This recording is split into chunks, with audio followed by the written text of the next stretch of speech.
Probablemente cada persona tenga una historia de la que se avergüenza toda su vida.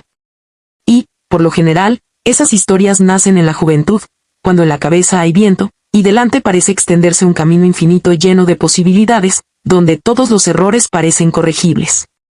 Pero con el tiempo uno entiende que el tiempo no borra nada. Ahora ya tengo más de 40 años, y aún así recuerdo un día de verano como si hubiera ocurrido ayer.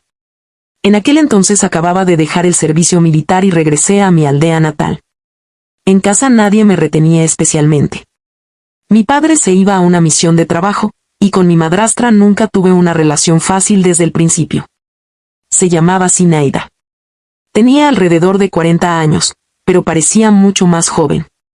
Había en ella algo vivo, cálido, casi juvenil, una risa suave, movimientos ligeros, una voz fácil. Y precisamente eso, sin razón clara, me irritaba. Tal vez porque todavía no había aceptado la muerte de mi madre, o porque no quería ver a otra mujer en su lugar. Mi madre era completamente distinta. Pálida, silenciosa, con una fatiga constante en los ojos. Estuvo enferma casi toda mi infancia y murió temprano, cuando yo tenía 11 años. Apenas tuve tiempo de conocerla como persona, y su imagen quedó en mí como algo lejano, casi irreal. Un año después de su muerte, mi padre se casó con Zina. Yo no dije nada. Simplemente me cerré. Me volví irritable, peleaba en la escuela, me aislaba. Con el tiempo, la tensión creció y mis padres decidieron enviarme a una escuela de cadetes. Entonces lo viví como una traición. El servicio militar me cambió. El orden estricto, la disciplina, la vida por horario, todo eso primero me rompió y luego me reconstruyó. Tuve amigos, enemigos, objetivos. Me hice más fuerte, más seguro, pero dentro seguía existiendo un vacío que nada llenaba. Cuando regresé a casa, sentía que por fin era libre. Pero esa libertad resultó extraña. Mi padre se había ido, y yo me quedé en la casa con Zinaida. No quería quedarme allí mucho tiempo, así que acepté la propuesta de un amigo de la ciudad. Me invitó a vivir con él, ver una nueva vida, pensar en el futuro. Pero antes de irme, aún me quedé un tiempo en el pueblo. Y fue entonces cuando comenzó el periodo que luego intenté olvidar durante años. Casi no hablaba con mi madrastra. Ella intentaba ser amable, suave, pero yo mantenía distancia. Los días pasaban lentamente, entre trabajo en la casa, silencio y calor. Un día escuché ruidos extraños cerca del viejo baño. La curiosidad fue más fuerte y me escondí para mirar. Lo que vi en ese momento no lo comprendí del todo. Dos figuras, una masculina y otra femenina, risas, movimientos, una cercanía que parecía demasiado íntima. No entré en detalles en mi mente, simplemente me fui corriendo. Pero algo dentro de mí se rompió definitivamente. Decidí que allí ya no tenía lugar. Al día siguiente hice mi maleta y me fui a la ciudad. En ese momento aún no sabía que esta historia no había terminado. Solo estaba comenzando. La ciudad me recibió de una forma extraña, como si no le importara en absoluto quién era yo ni de dónde venía. Al principio pensé que sería difícil adaptarme, pero pronto descubrí que la vida urbana no pide explicaciones, simplemente te arrastra. Vivía en el apartamento de mi amigo. No era grande, pero tampoco lo necesitábamos. Días y noches se mezclaban sin orden. No había horarios, ni disciplina, ni alguien que te dijera qué hacer. Al principio esa libertad me parecía un regalo después de los años en el ejército. Pero con el tiempo entendí que también podía ser una trampa. Empecé a vivir sin pensar demasiado. Salidas, fiestas, chicas, conversaciones sin profundidad. Mi cuerpo, entrenado por la vida militar, llamaba la atención. Y yo, sin mucha resistencia, me dejaba llevar. Era como si quisiera llenar un vacío con cualquier cosa que pasara cerca. Pero en algún punto, esa vida empezó a volverse repetitiva. Todo era rápido, brillante, pero vacío. Había momentos en los que me despertaba en silencio absoluto, mirando el techo, sin entender bien qué estaba haciendo con mi vida. Un día, cuando menos lo esperaba, sonó el teléfono. Era mi padre. Su voz sonaba alegre, como siempre, con esa calma suya que a veces me irritaba y otras me hacía sentir extraño respeto.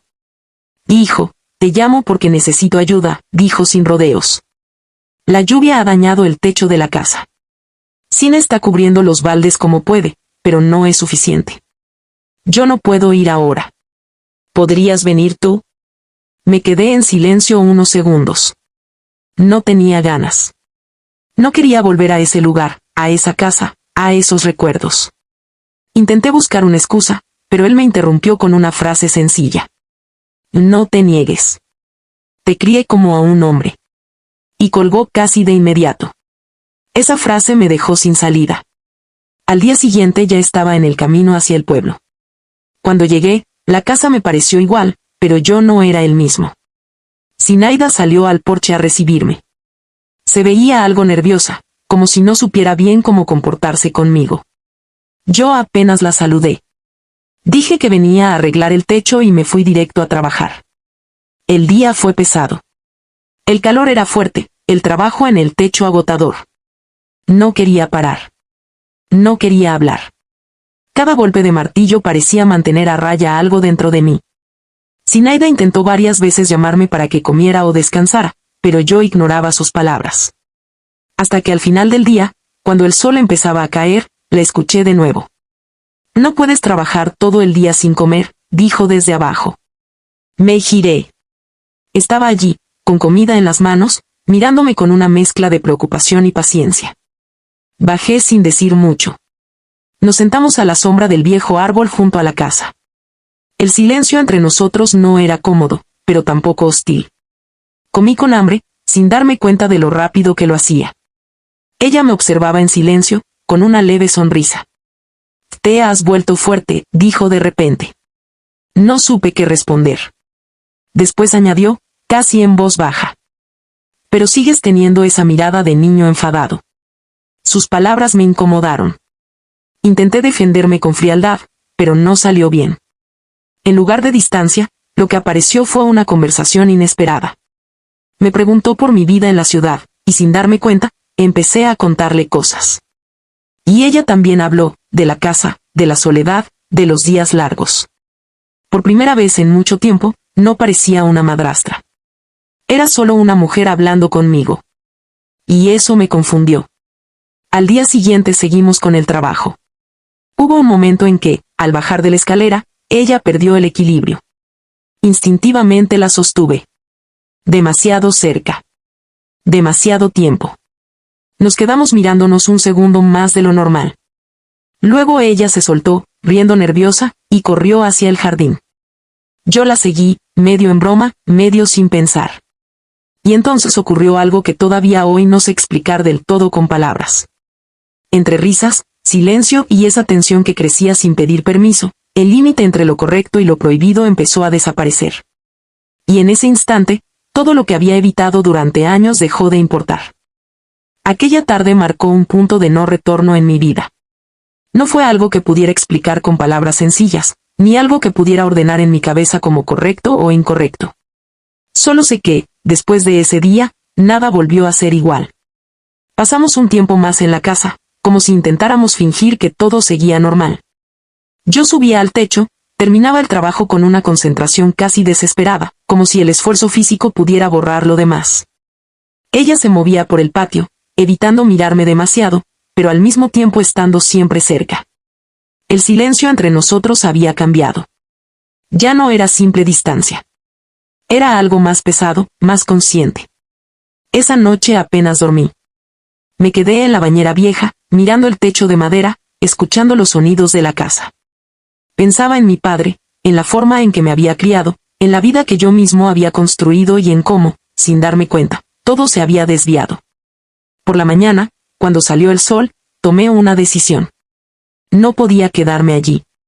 No porque no quisiera, sino porque entendí que si lo hacía, algo dentro de mí se rompería aún más, de una forma que ya no tendría vuelta atrás. Zinaida estaba en la cocina cuando entré a buscar mis cosas. No dijimos mucho al principio. Solo me miró, como si ya supiera lo que iba a pasar. «Te vas», dijo al final, sin pregunta. Asentí. Hubo un silencio largo. De esos que no necesitan palabras porque ya lo han dicho todo. «Tu padre», empezó ella, pero se detuvo. No terminé la frase por ella. No hacía falta.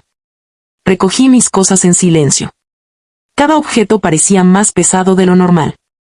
No por su peso real, sino por lo que significaba dejarlo atrás. Antes de salir, me detuve en la puerta. Quise decir algo. Algo importante. Algo que explicara todo lo que no había sido dicho. Pero no encontré las palabras. Solo dije: lo siento. Ella no respondió de inmediato. Luego asintió ligeramente, casi imperceptible. Salí de la casa sin mirar atrás. El camino hacia la parada del autobús fue largo. Cada paso me alejaba no solo del pueblo, sino de una versión de mí mismo que ya no podía recuperar. En la ciudad, la vida siguió su curso. Me sumergí otra vez en el ritmo rápido, en la rutina sin preguntas, en relaciones superficiales que no exigían nada profundo. Pero algo había cambiado en mí. Ya no era el mismo que había llegado con ilusión de libertad. El tiempo pasó. Me casé. Tuve hijos. Construí una vida que, desde fuera, parecía normal. Incluso estable. Pero por dentro, había una parte de mí que nunca volvió a encajar del todo. A veces, en noches silenciosas, volvía a recordar aquel verano. El calor, el techo de la casa, la sombra del árbol, las risas breves, y ese momento exacto en el que todo cruzó una línea invisible. Con los años, volví a visitar a mi padre en el pueblo. Él envejeció, como todos. Y Zinaida también. Ya no era la mujer joven y luminosa que yo recordaba. El tiempo había dejado marcas en su rostro, había suavizado su energía, había cambiado su forma de moverse.